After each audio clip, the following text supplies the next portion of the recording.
कितना हो जाएगा, 1/4 हो जाएगा। नहीं तो आप डायरेक्टली आपको 25% का फ्रैक्शन फॉर्म यानी जो भिन्न रूप होती है 1/4 होती है। हमने कहा पहला नाम किसका आया, पहला नाम ए का आया, फिर उसके बाद किसका आया, बी का। ए का डाटा ए हो गया और बी का डाटा क्या हो गया।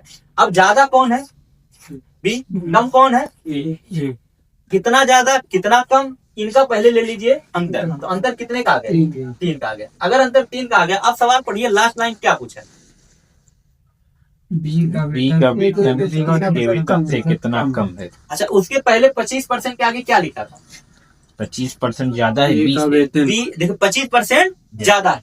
अभी तक आपने जो डाटा निकाला है ये 25% का निकाला है। किसका निकाला है, 25। यहीं पर दूसरा सिनेरियो है, उसी के आगे शब्द लग गया 25% क्या ज्यादा। जब भी अभी हमने ज्यादा बढ़ाया था कि 25% ज्यादा लिखने का मतलब है कि पहले 25% पे आइए, और 25% का मान आप जान गए कि 1 बटा कितना है, लेकिन इसके आगे शब्द क्या लग गया, ज्यादा। तो 4 में 1 ज्यादा, 4 में 1 ज्यादा है।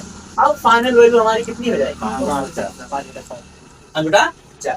अब इस सिनेरियो को यहाँ पर नहीं, अगर यहाँ पर परसेंटेज ज्यादा नहीं लगा होता तो ये कहानी यहाँ तक की होती, लेकिन यहाँ पर परसेंटेज ज्यादा लग गया।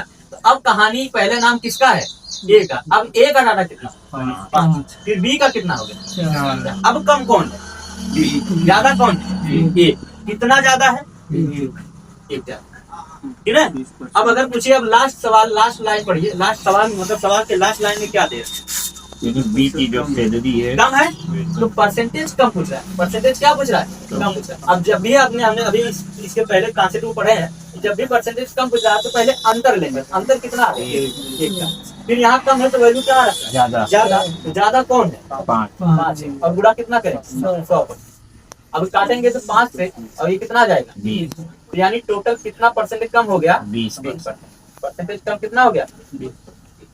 यही आपका